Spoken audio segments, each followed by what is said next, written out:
Okay, this is entitled Fighting Proliferation with Intelligence, 3 Models and Their Cure. This is the point at which I have to brag, which is the most important part of my lecture. How many of you read the final report? Did any of you even look at it? Oh, you did. You, well, okay. I'm hoping my students will or did. And they must have. We quizzed you on it, didn't we? Say again? Is that the draft? Yeah, for what it's worth, we're putting the final version up, which, are we putting the final version up? Are we putting the final version up? Yes. Yes. It's slightly different. The grammar's better. And there are 1 or 2 changes. But I was just told this morning that the editorial board of, what is it, Studies in Intelligence? Studies in Intelligence. Yeah, which is the CIA's open literature, unanimously decided to publish that. Yeah, I was not convinced of that. I really? And they said yes. So, pay attention. Well, as you pointed out earlier, it's much easier to get things published. Yeah, but not, it is, it is. But let me suggest one thing. It is much easier to get published, but not in that publication. That one's actually still kind of a stickler. They only publish, I think, about 10 things a year. All right, now pay attention. All right, well, this is based a little bit on that, and this is a brief that I gave earlier, I think, when was I at RAND? It was, all right, it wasn't that long ago. So I gave this brief there. They have a working group on intelligence. I don't know how that works, but anyway, they do. All right, this reflects a 3-year project where we engaged a lot of, I call them senior and mid-level has-beens, intelligence and policy people. By the way, I'm a has-been, so you know, it's okay. It's actually pretty good. I think I'd prefer to be a has-been than a wannabe or someone in government. Included former directors of the CIA, you know, people in energy, people at defense, people at the NSC. It was quite an interesting collection of people. What we did is we commissioned 8 histories, and first they were done sort of as secondary histories. What does the literature have to say about how intelligence and policy staff work together well or poorly to deal with the proliferation cases presented by Pakistan, India, Taiwan, South Korea, Libya, and 2 rocket cases that were nuclear, Argentina, South Africa. And you know, there were months and months of group discussions and private conversations, so you're getting the benefit of all that. Okay, so here are the questions we're going to answer. What models for intelligence and policy making are relevant to promoting effective arms control and nonproliferation? How well do these models explain historical cases of nuclear proliferation? What might be sensible additional models to guide nuclear nonproliferation intelligence and policy making? What do you need to do those, though? Okay, I'm not going to give you the answers. I'm just going to go through here, and you're going to get them, okay? All right, so what are the 3 models? Well, they come from mostly from the Cold War. The first one is that we need actionable, timely intelligence. You'll hear those 2 words over and over and over again. Well, is it actionable or is it timely? This is not an ideological request. Ash Carter wrote an essay for me where he talked about the need for actionable, timely intelligence. Said if we had that, we could nip proliferation in the bud, and it's the lack of that that's preventing us from, you know, doing as well as we could to counter-proliferate.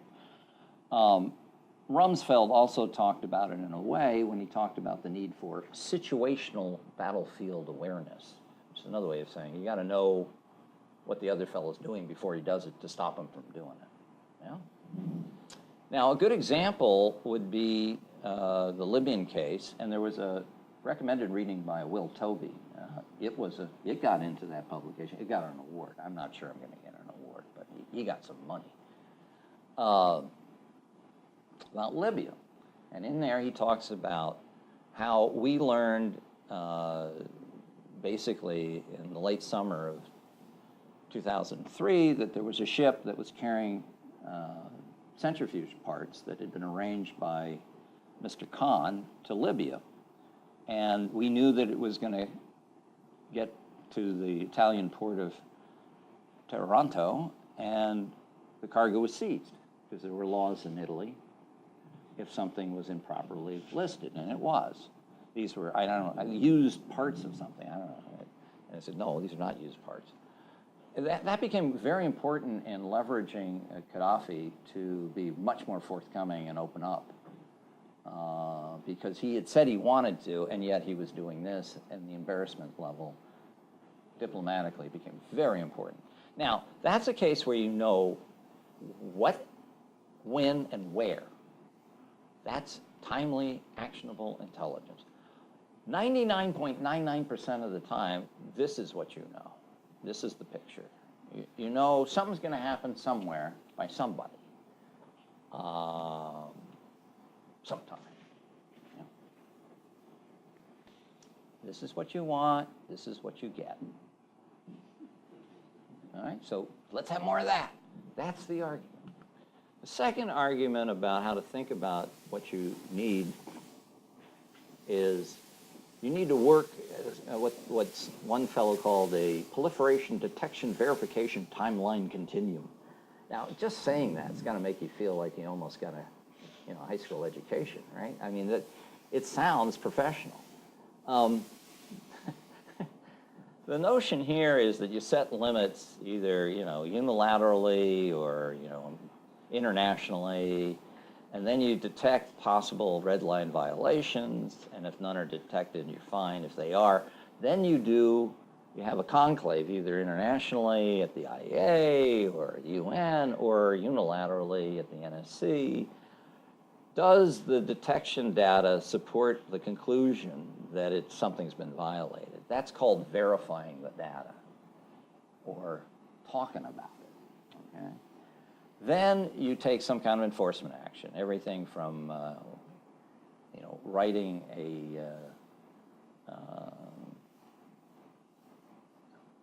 what do they call those? Richard Pearl called them the marshmallows. There's a French word, it's démarche.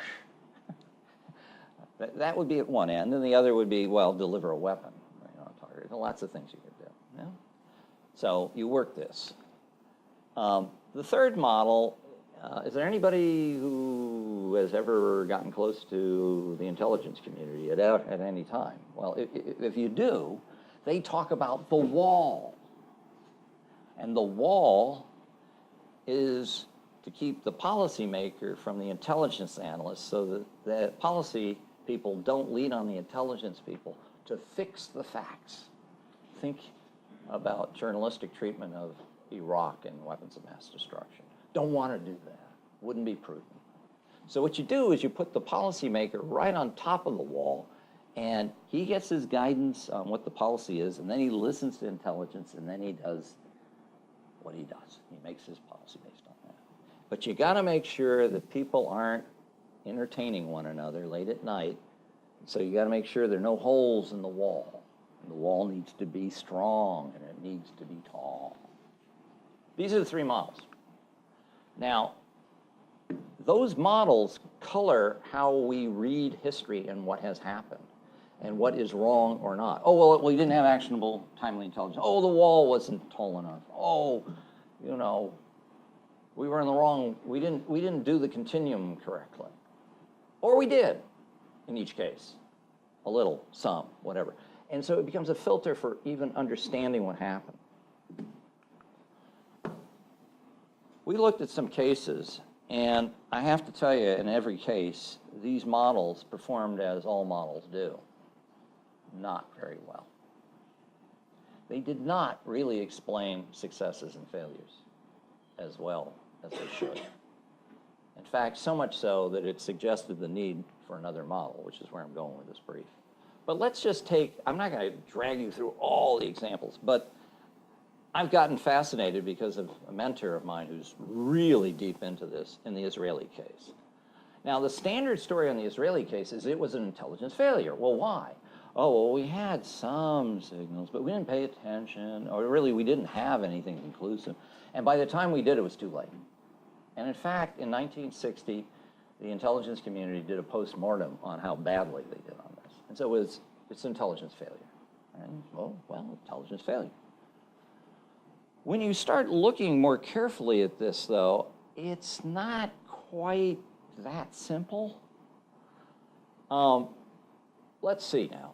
In 1957, let's see, I want to say in October, I get that right. Yeah, in October of 57, the French finalized their agreement to build Dimona with Israel.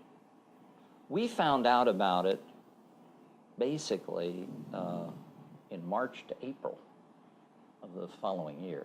Now, I'm certainly capable of doing critiques of government performance, but I'd say on a scale of 1 to 10, that's pretty quick. We'll come back to that. I mean, what the evidence was. It had to do with some U-2 overflight pictures and some excellent photo interpretation done by a man who's written a book. His name is Dino Brugioni. We also, because they needed uranium to run this monster, found out that Argentina was selling. Admittedly, it ran for 3 years, but we found out about it 24 months into it or less. Also, there was Norwegian heavy water contract in '59. We found out about that almost the same month that it was finalized. Again, it didn't seem like a surprise. It didn't seem like we lacked timely intelligence if we wanted to take the signal. We asked for some inspections as a result of these discoveries and concerns, and they did not go well. The CIA complained that they were being deceived. We knew that. More stuff. More uranium. Admittedly, we didn't get right on it, but we found out. Took a while. And then there was this meeting with Golda Meir and Richard Nixon, which is like urban legend. Nobody has an account of this meeting. The only thing we have on it is Mr. Nixon's memoirs. And he puts, I don't know why, he's proud of it. He put in a letter or a memo about this meeting. People like to think that they cut a deal where he said, look, we won't do any more inspections if you just promise to keep quiet about having the weapon. Actually, the only thing he talked about in his memo was, I want votes, Jewish votes from Pennsylvania, and support for the Vietnam War, which I think sounds truer to Nixon's character. For what it's worth, I worked in the Nixon administration, first job, legal clerk, Justice Department. But I don't think they needed to cut any bargain because everybody knew it wasn't in anybody's interest to reveal this. I mean, if they did, presumably there'd be pressure on the Soviet Union to supply nuclear weapons to the Egyptians or something. So the Israelis had no interest in revealing this. We had no interest in revealing it. And so yeah, I kind of doubt there was any serious agreement, but we certainly don't have evidence of it.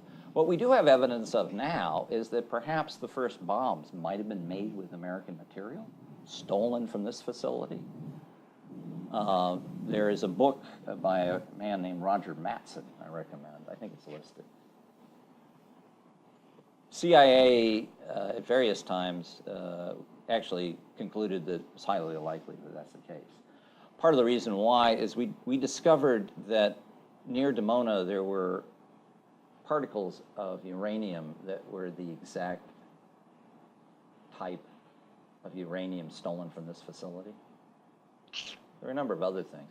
More recently, one of the key intelligence figures in Israel bragged about the success of stealing this stuff. Kind of brassy, but something happened here, folks.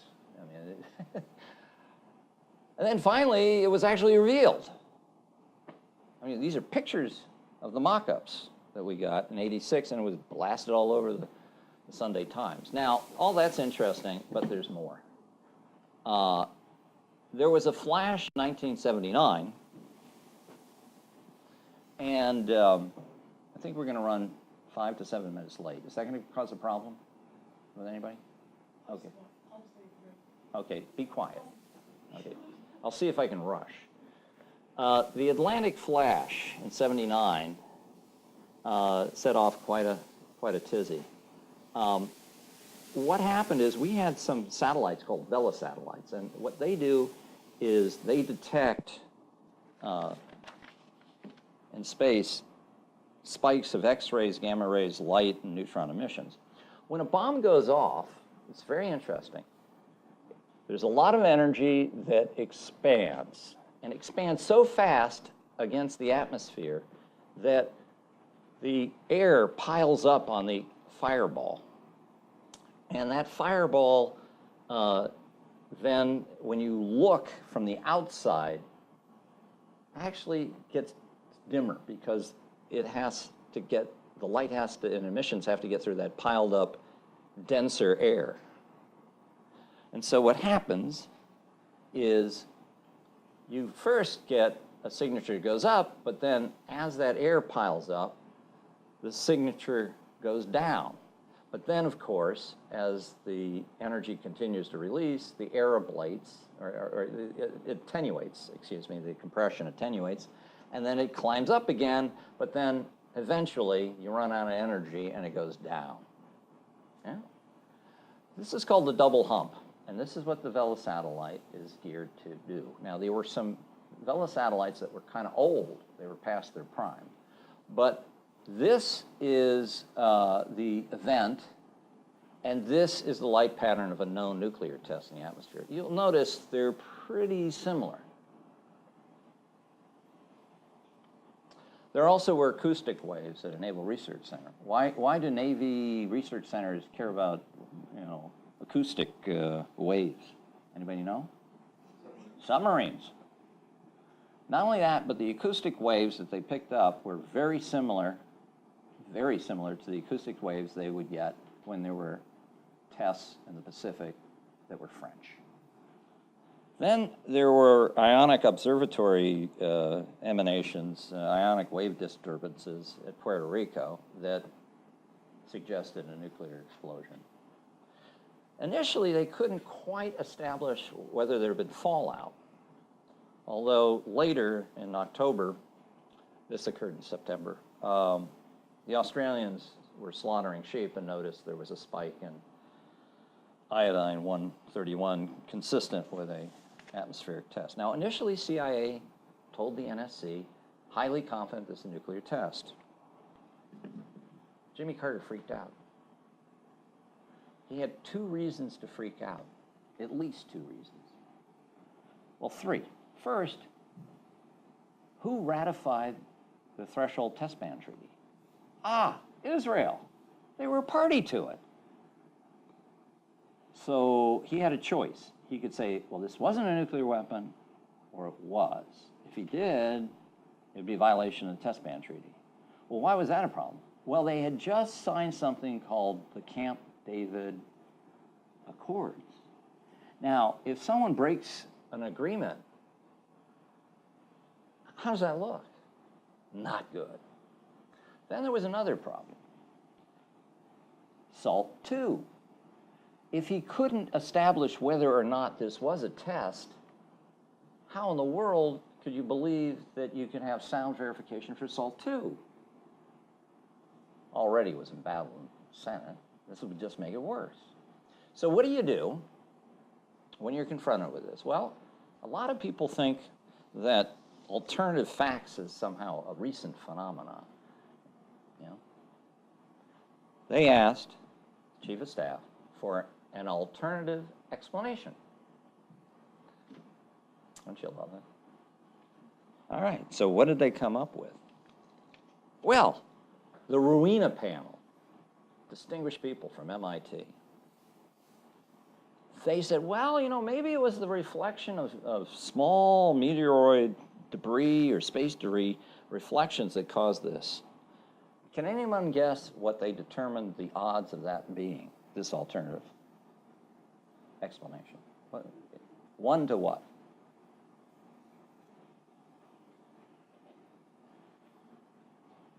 Take a guess. 10 million. 10 million. Yeah, that's not bad. Anyone got another number, a little higher?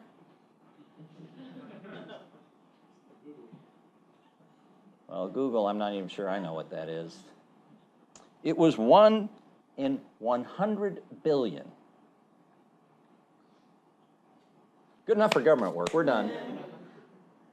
They ran with it. Say again? So it occurred because there's odds. Well, yeah, I mean, they had statistical, I mean, there was stuff to work with here. I mean, this one was not like nuclear terrorism. Yeah, because there's some people that set off and, you know, they had space debris reflections and valid data. Okay, so the three models in the Israeli case, I'd say the U.S. did not act despite relatively timely actionable intelligence. The president received photographic evidence and a clear photo interp that this was a nuclear facility similar to McColl, which is the French production reactor, roughly in March to April of 1958. Do you know what his reaction to this was? He got the briefing board. He literally did that. Didn't want to see it. There was corroborating evidence and reports from the embassy that there was a nuclear reactor being built, and even an admission that that's what was going on by Israeli nuclear officials. They were very senior. Now you can say, well, that doesn't prove they're going to make a bomb, but whoa, I mean, you know. Now, I think the reason that matters, we'll get to in a moment, but if it was simply inevitable that Israel was going to get a bomb, who the hell cares about this case? I don't think it was, at least in theory.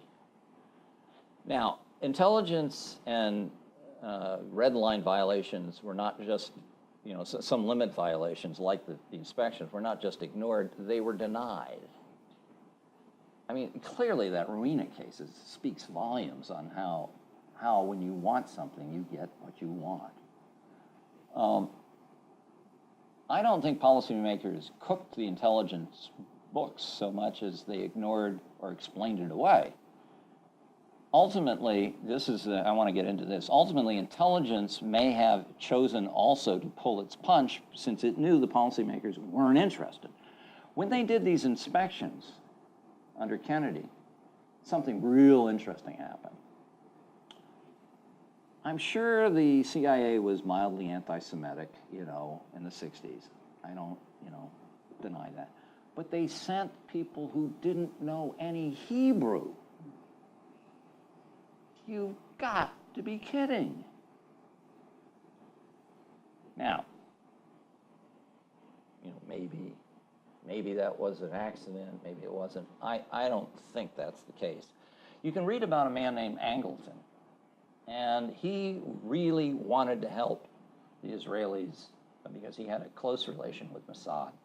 And he was in charge, standing over much of the intelligence gathering on Dimona. Could there have been? One of the has-beens, who was extremely senior, said, I never really thought the agency would tell me everything they knew about Israel. You just said it. I mean, who knows what to make of that? But it lingers. Yeah, it lingers. Now, the reason I think it matters, and this is a bit of a stretch, but I don't think it's a crazy stretch. If you read Middle East history with any care, you know that Ben-Gurion was campaigning very heavily to get American security guarantees in the summer of 1958, and we chose not to give them. He tried to get an affiliation with NATO, and we blocked it. Now, you could say, well, what have been, you know, this is kind of crazy, it's a counterfactual, but I think it's an interesting counterfactual because by the time we did give them security guarantees in 1963, it was too late. Dimona was a fact. 1958 it was not. So, I always like throwing that at people because I think we lack imagination about what could have been. Now, I don't really think it was very likely that we would give security guarantees to Israel at that time. Although, like I said, 5 years later, we figured it out, and we thought we wanted to. Makes the mind ponder. There are similarities with India, Pakistan, Iraq, Iran, and North Korea with regard to the pathology associated with this case. And so it's not just an interesting case. It may be a model itself. Okay, go quickly through South Korea and Taiwan. We got early word that they were up to no good before anything was built. In addition, we were motivated to lean on these cases because the State Department had been extremely embarrassed by lying about the India case, and a law had been passed. And the law said, you're supposed to do something about proliferation more than you're doing. Also, we had cut a deal with, we were reaching out to China, and they were making very clear they did not want Taiwan ever to have nuclear weapons. So there was a lot of reasons to do the right thing. We did. And the takeaway there is kind of interesting. We acted on first indications before the intelligence was very conclusive or even actionable in one sense. It was before there was any weapon to destroy or even a reactor, in one case, to destroy. I shouldn't say reactor. There was a reactor in both cases. They were not very far along. There certainly was no public trigger event. Nobody knew about any of this in the papers in a serious way. There certainly were no violations or clear set of red lines. Weapons manufacturer was still years off. And here's something interesting. There was close cooperation between intelligence and policy. There was, I won't say no wall, but almost no wall. I got to know the station chief in one of these cases. They were, hand in glove with the diplomatic staff. This has been my own experience. I worked this case, the Argentine case. That's how we operated, and it makes a big difference. I think the Libyan case is clearly that. South African case, I had a chance to work. That clearly was the case. This is a nuclear-capable missile case. So there's some similarities. Okay. Well, so what additional models might help or guide? If the three models we got aren't really as good as they claim to be, is there some other model? Well, you can start with a kind of conventionalism. Let's get to the left of boom. The sooner you act, sure, the better. I don't think that's so hard to understand, but it means you've got to be willing to act before you have definitive information, and it means that the way in which you act better be modest. The good news is modest action early is as 10:1 to more dramatic action later. Better early, no matter what, than later. So that's one thing you can do, and I don't think that's too hard to understand, but bureaucratically, who wants to act early if it might upset someone? It's very important to do this privately and hope it doesn't go public, and people don't even want to do that frequently. So there's a problem there. You've got to change the culture. One way to do it is this, and I think this may be the reason the piece I wrote, was published, because I think there's an interest in this. I wrote a piece, I think it was on the required list, in 1994, and the agency created a bureau to try to do what was laid out in that article. It failed. I think there may be the stench of failure about what I'm suggesting. Always? I don't know. I always think it's worth failing. I'm watching Game of Thrones, and Snow White, was it Jon Snow? Snow White says, "I failed," and his counselor says, "I want you to go out and keep failing." I think we need to keep failing at this, because failing at this is going to produce success. Not trying is guaranteed failure. What you have to do is not wait for a signal or clear proof of anything. You really, the first business in doing non-proliferation is to imagine futures you want and those that you want to avoid. Avoid, okay? I mean, if that wasn't clear. Then what you do is you say, okay, what kinds of events would would happen that I need to be looking for if I was going in this direction versus that direction and versa versa. That establishes your intelligence requirements. Then you start doing an iterative policy brush on, well, how do we do that? How do we go to where we want to go and encourage that versus what we don't? Now, I have a group, some of you may in this room be a part of that. I see familiar faces, where we're doing just that in the case of South Korea. It's a very interesting exercise, I think, because you're still doing it. I mean, you haven't left yet. We'll get into that. Well, what would you have to do to support that? Well, the first thing you'd have to do is actually care. I mean, do we think the spread of nuclear weapons really is a problem that warrants attention? Well, yeah, I mean, we worry about North Korea and Iran a lot. I mean, I think that may be spilt nuclear milk, but, you know, we certainly talk a lot about that. What we don't talk enough about are allies getting it. Saudi Arabia, ROK, Japan, Turkey, Egypt, Algeria, friends, at least. That problem set you can contemplate now to make sure it doesn't happen. Certainly the threats of nuclear war in East and Southwest Asia and the Middle East are up, even in Europe, I guess. And breakout times and ramp-up times to make batches of bombs is decreasing for all the reasons I briefed you on already.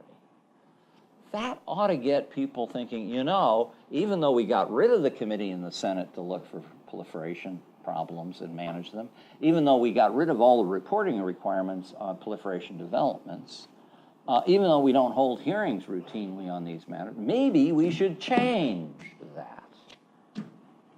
Anybody here works on the Hill? Whisper in their ears, winter is coming.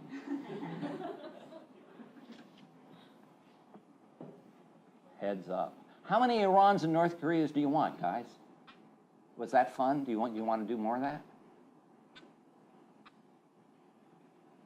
Major distraction at a minimum, or worse. Catalyst, spark plug for the end of days. I don't know, what do I have to do to harass people into paying attention? I haven't figured that out. That's the reason I still get money to try. Somebody could do this. Congressional oversight reduced. Need to make part of defense guidance. I went to someone who is in charge of defense guidance. I don't know, does anybody know what defense guidance is? It tells you what the threat is, looking out 20 years. And I was told, well, here's how it works. Iran, North Korea, Russia, China, or ISIS. And if it isn't that, nah, it's not going in. I said, so let me get this straight. It takes 20 years to make a weapon system worth its name. You're trying to recruit people to stay in and work in uniform for 20 years. And the planning and the threat analysis is rooted in today's headlines. Have I missed anything? She said, well, that's a little harsh. I said, but is it wrong?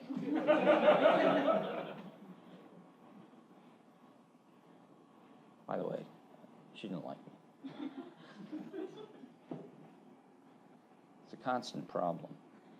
All right, so maybe you want to change that. Because if you don't have people who are in harm's way saying, I don't want this, no one much is going to do much about this. It starts at the Defense Department, folks. That's the reason I worked there. I could have worked anywhere. I worked for Dan Quayle. He could have put me anywhere. I created an office to do this over in defense because I thought that was the most important thing to do. Still do. Okay, proliferation gaming. Need to do it. The last time we did that, does anybody know what, when I say proliferation, let's say nuclear war gaming, even with the Russians and against the Russians. Does anybody know when the last time we seriously did that was? Where people in the office of the president participated? Guesses? Reagan. My, how the time flies. When I tried to stand that up, I found somebody, and then I was told by my majority friends, we don't want to get into that. It could be politically embarrassing, and we don't want to embarrass ourselves, you know, or embarrass anyone else. And so they decided not to do it. I think you want to kind of think about that. You know, maybe, just maybe you do it anyway. Plan backwards. There were groups that were created when I first wrote.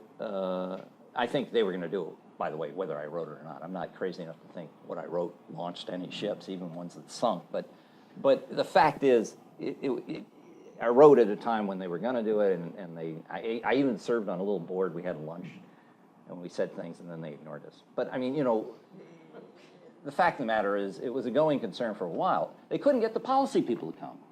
Why? Well, why would you want to plan if you had it on sheets of paper and something bad happened? It would look like you failed. Who has the time? They never came. There was an attempt to do this in the Clinton administration. They didn't come. Maybe we should work harder on that.